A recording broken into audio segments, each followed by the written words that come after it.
Don't worry, you're at the right place. I have gathered all the economics formula that you need in your examination, especially for paper 3 in this one video. Hello everyone, welcome back to my YouTube channel IB Made Easy by Garima Chhabra. In this video, we will be discussing all the economics formula from all the 3 units. Let's start with it. First, we'll be starting with microeconomics. First is consumer surplus. Consumer surplus is basically half into base into height of the triangle. Base here is the quantity purchased, whereas height is difference between the maximum price consumer is willing to pay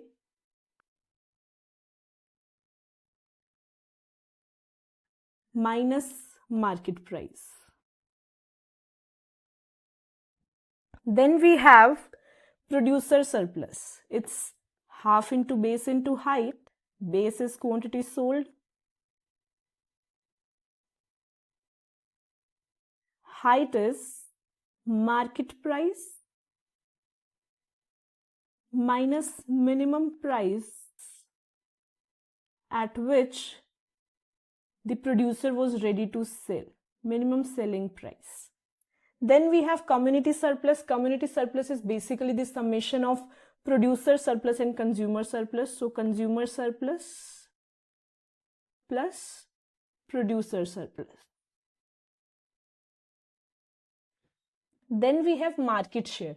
Market share is basically firm's sales revenue divided by total sales revenue of the market. Market's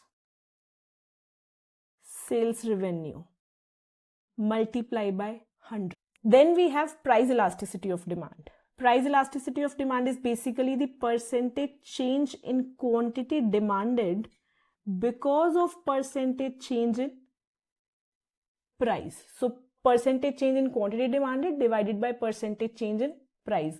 How the percentage change is calculated? Basically the new minus old divided by old into 100.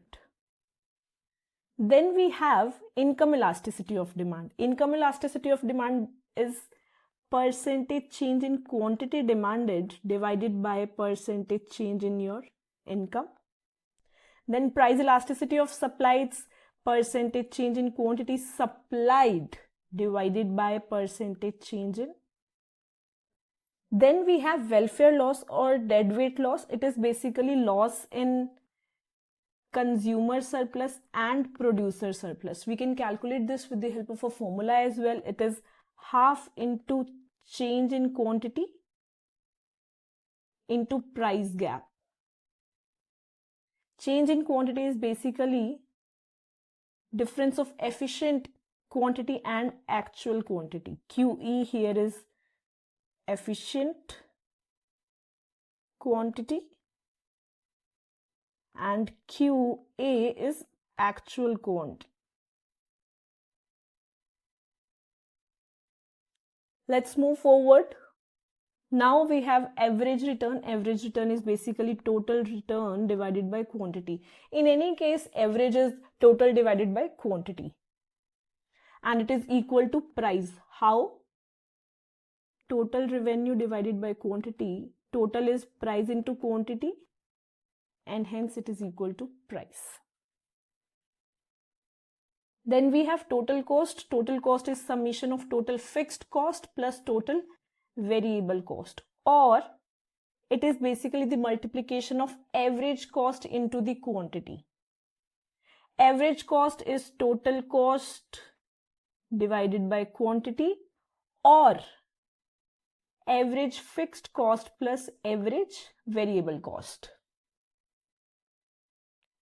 Then we have average fixed cost. It is total fixed cost divided by quantity. As I told you, averages are always equal to total divided by the quantity. Then we have average variable cost. Total variable cost divided by quantity. Then we have profits. Profits basically total revenue minus total cost.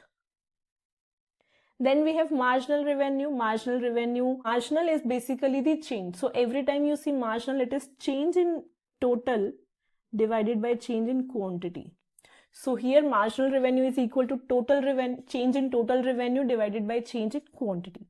Then we have marginal cost, change in total cost divided by change in quantity. Profit maximization.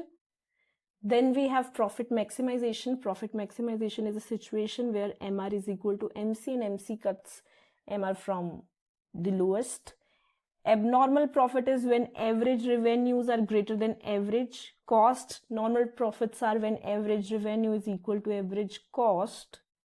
Then we have allocative efficiency. Price is equal to marginal cost. And then cost minimization where MC is equal to LR AC. Then let's discuss the macroeconomics formula. GDP when calculated with the help of expenditure method is equal to consumption expenditure plus investment expenditure plus government spendings plus net exports. Then GNI is basically GDP plus net factor income from abroad.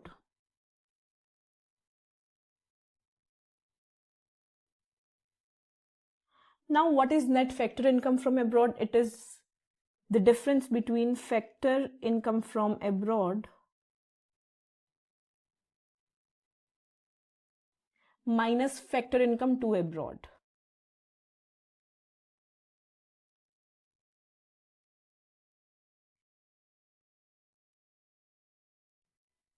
Then real GDP can be calculated with the nominal GDP by dividing it with nominal GDP divided by GDP deflator.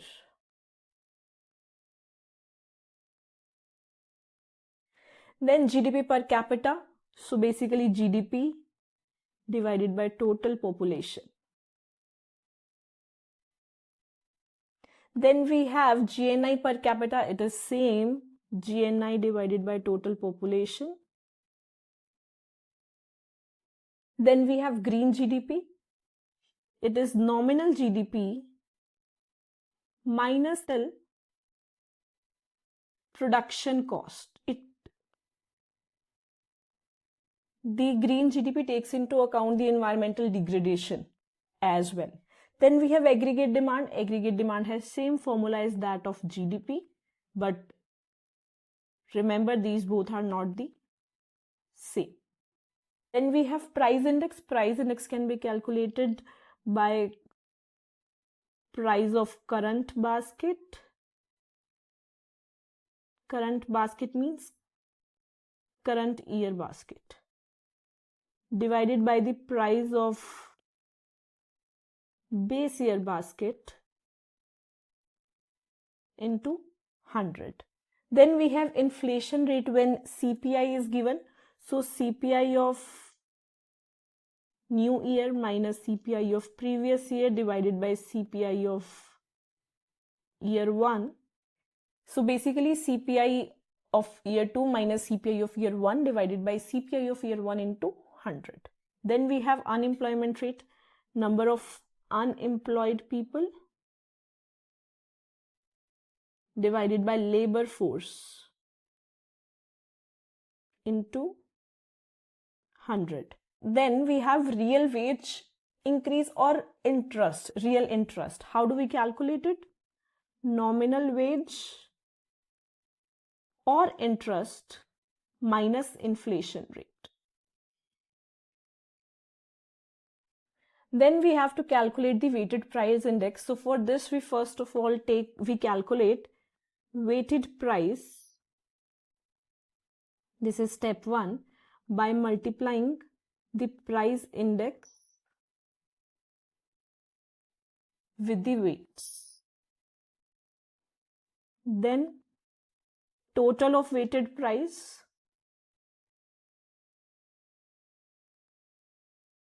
that is summation of price index into weight, and then we divide this total with the sum of total weights.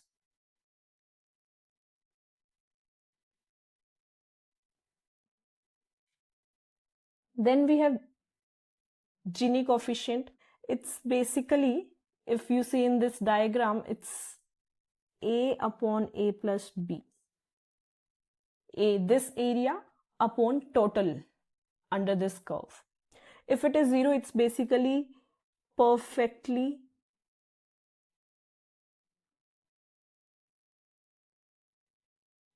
equal distribution.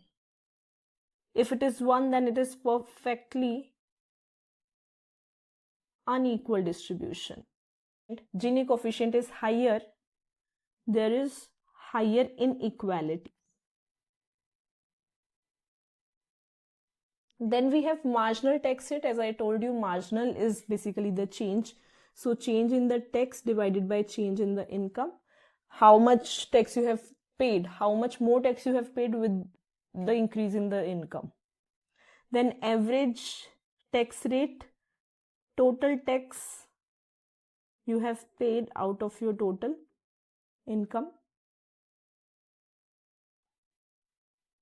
Then we have money multiplier. Money multiplier is basically 1 upon reserve ratio. And how do we calculate credit created with the money multiplier? So what do? You multiply initial amount invested with the money multiplier. Then you subtract initial amount from this, so that you can get the credit created with that. Then we have Keynesian multiplier. It is basically 1 upon leakages. So 1 upon MPS plus MPM plus MPT. In the closed economy, it will be 1 upon MPS. In the open economy, it will be 1 upon MPS plus MPM plus MPT. Then let's move to global economy. Balance of trade is exports minus imports of all the goods and services. Then we have current account balance. Current account balance is net exports of goods and services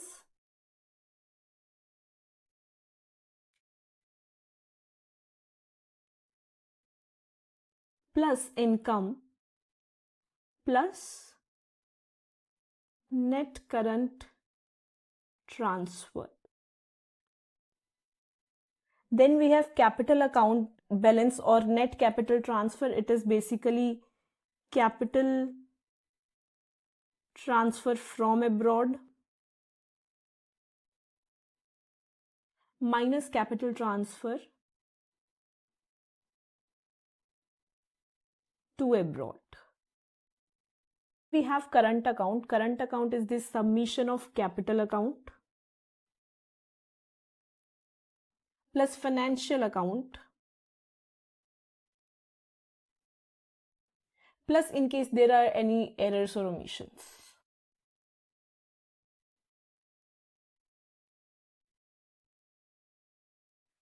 Then we have exchange rate percentage change, new exchange rate minus old exchange rate